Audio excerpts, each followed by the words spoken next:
Hi, my name is N. I don't remember how I used to introduce myself actually.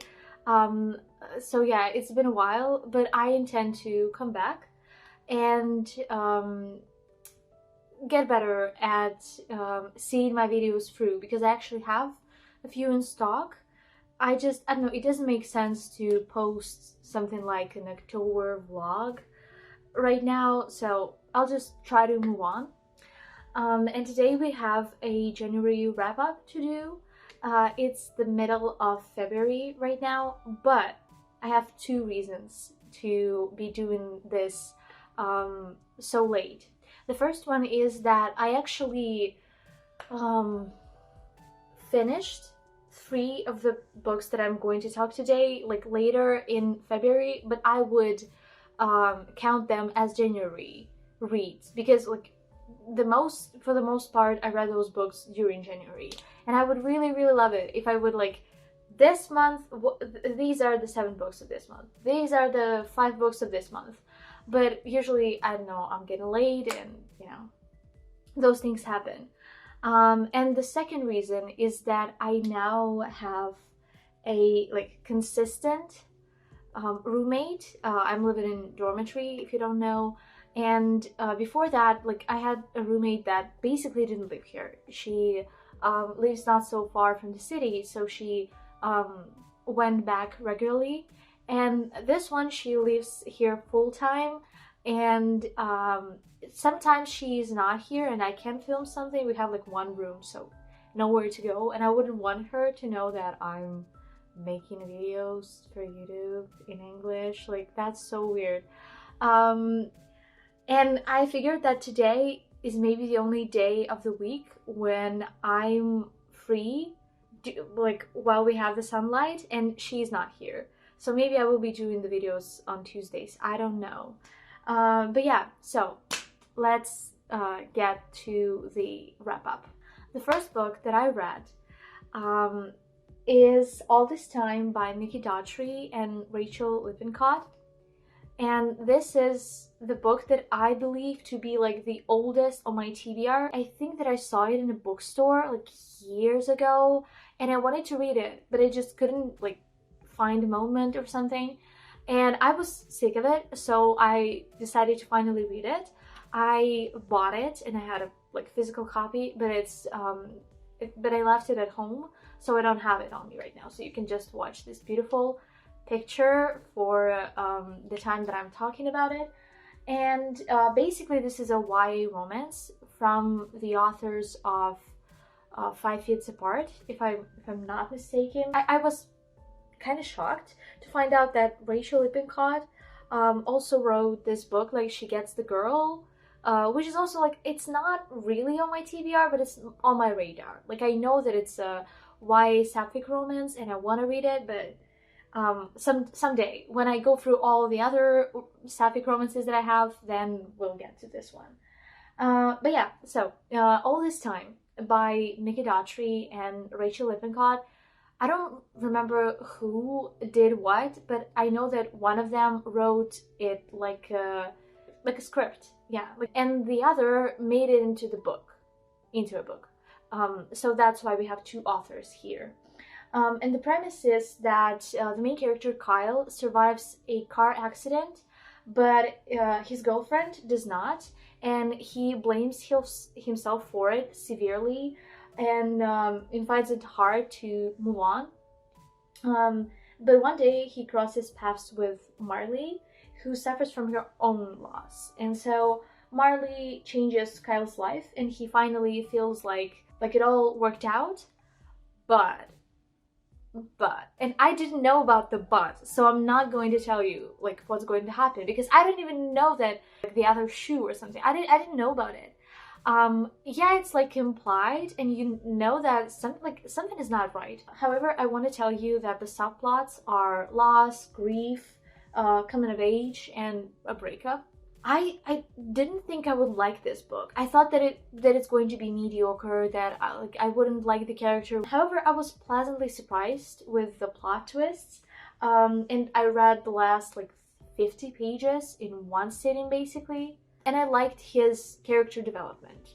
I don't, it was a little bit too fleshed out. I think that it was like too forced, a little bit too forced, but but I like that it's like, it's better than it's too present than not present enough. The character development, I think that the grumpy sunshine dynamic was a little bit tiring, but okay, you know, in general the book felt very solid, and that's why 4 stars. Like I genuinely, generally and genuinely I liked it, mostly because of the plot twist, because it was interesting to read. The second book that I read was Miss Pettigrew Lives for a Day by Winifred Watson. It's a classic short novel, and I read it for the book club meeting that we had in January. I knew that I have to start this book already, but I just didn't. I didn't start it until the last minute, and so I had like 2 or 3 days to read it, and actually that's like too much for me. I should tell you what the book is about. Basically, Miss Pettigrew is a middle-aged governess who always lived by the book. Now she is desperate to find a new job, and this day that we see her on is her last chance for a better life. However, her employment agency sends her to the wrong address, and she ends up in the world of glamour, luxury, and frivolity. And the main subplot here, I think, is like feminist undertones. Not the human condition, but like the woman condition. What it feels like to be a woman in different situations, maybe. And I rated it 5 stars because it was fun and it was like magical. I think that audiobook really added to my experience. Like the voice actress did such a good job. You really felt the difference between different characters. The book club meeting showed that the people that listened to the audiobook rated it higher than those who read it in paper. It's a solid comedy with lots of hilarious scenes, like hilarious and like kind of over the top scenes, but I don't know, it seems fine.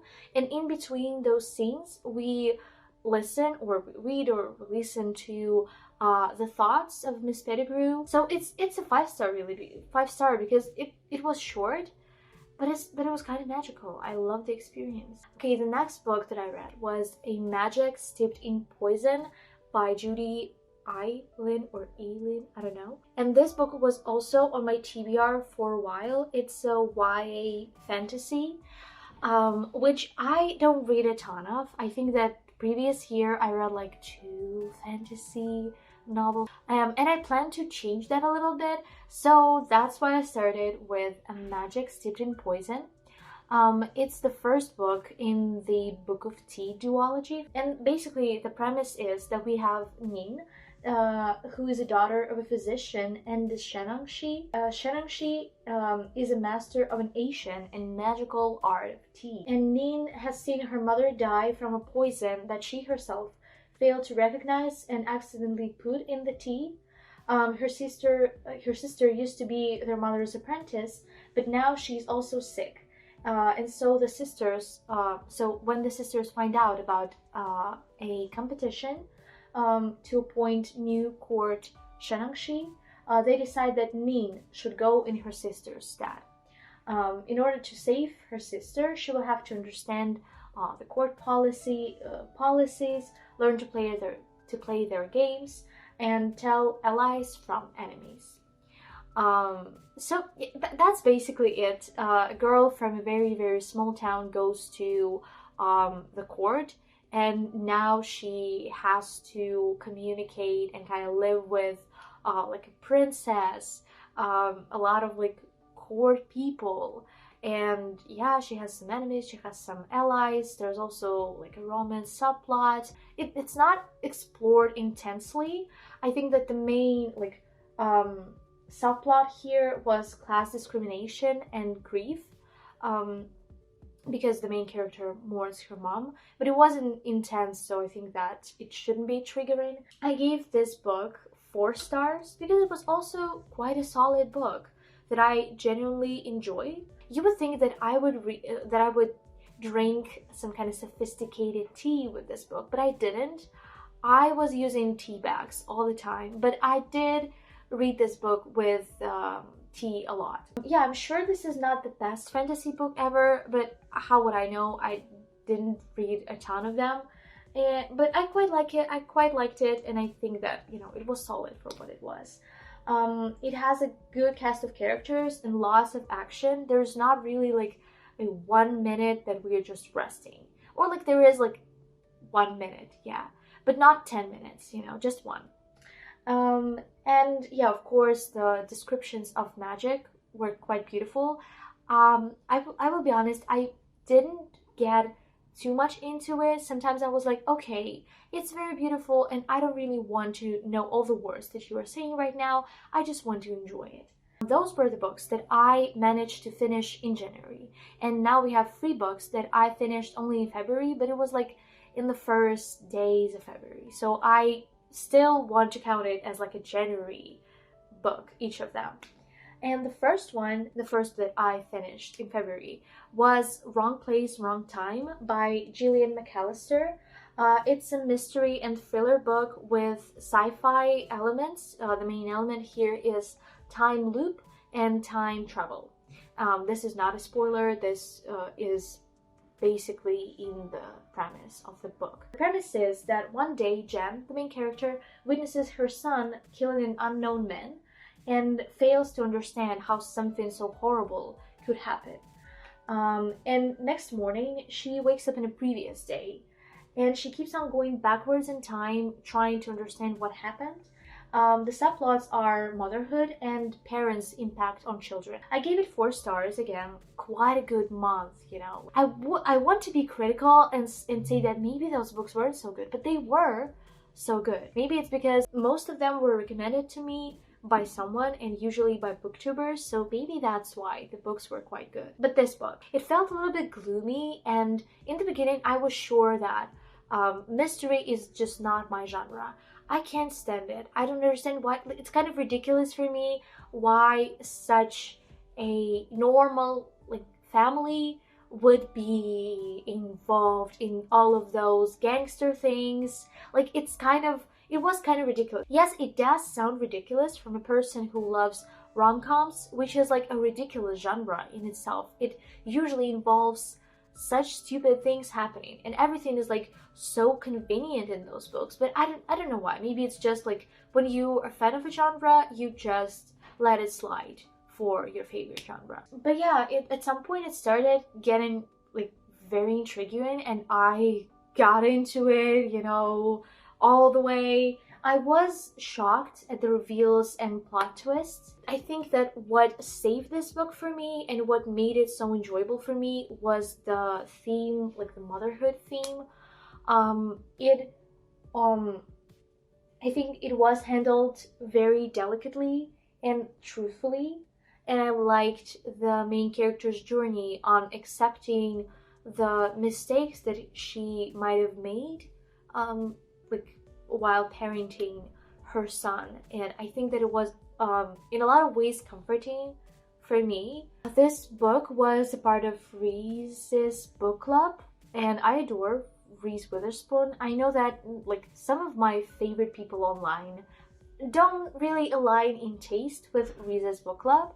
However, I want to see it for myself whether I like the books that they are choosing or not. I believe that When the Crawdads Sing was a part of Reese's book club, and that book wasn't really for me, you know. But yeah, I'm eager to explore the picks that they had to see whether I'm like Reese after all or not. This is going to hurt.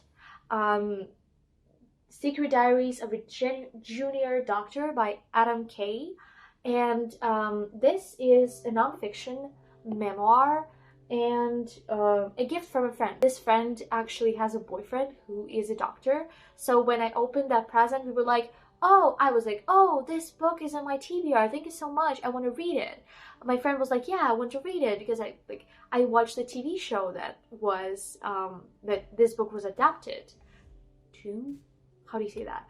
And her boyfriend was also like, oh, I want to read that book because it's actually about like a lot of things that I'm experiencing right now. The premise is basically that Adam Kay sets out to share his experience in NHS, If you don't know, because I didn't know, that's a British healthcare system. And the book consists of his memories of the time and also entries from a diary that he used to keep then. It provides a light-hearted, witty, and candid look into the life of a junior doctor. And that's what you need to know, because I didn't know that this book only tells you about what junior doctors go through. I gave this book 4.5 stars.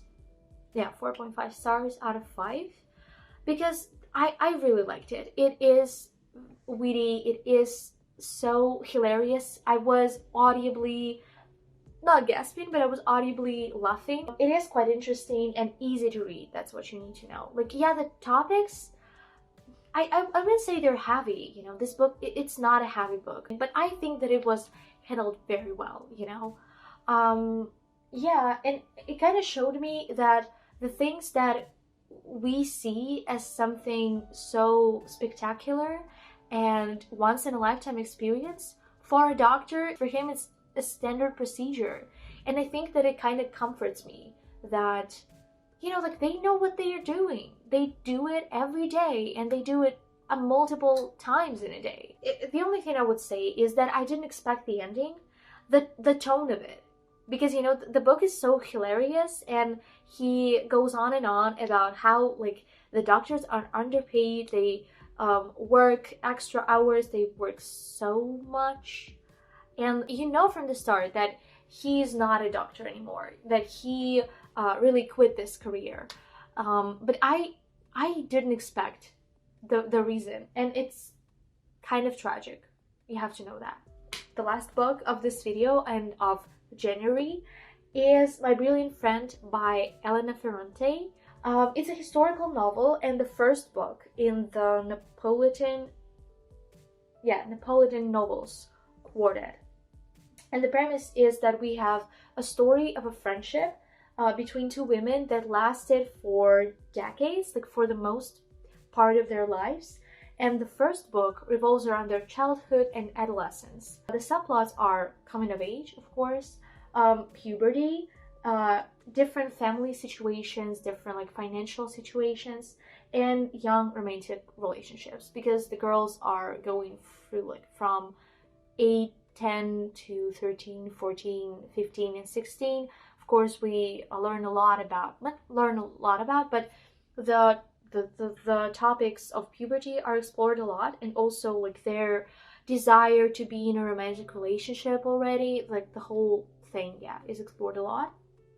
And it made me think about my experience, like what was I like when I was 13 or 14 or 15? Did I crave things that they are craving? Did I think in the same way? Did I have the same relationship with my friends at the time? Were we this close? I think that this book makes you think a lot, because it's an overview of a person's life, really. I rated it 4 out of 5 stars because there was this first part of the book that I kind of struggled with, because you know, the narration is kind of all over the place, and it needs you to be very much involved and to pay close attention to what is happening, who is talking, what are they doing. And I didn't do that at first, and so I was a little bit lost and I didn't really know what was happening. But I think that it does blow your mind once you catch the drift,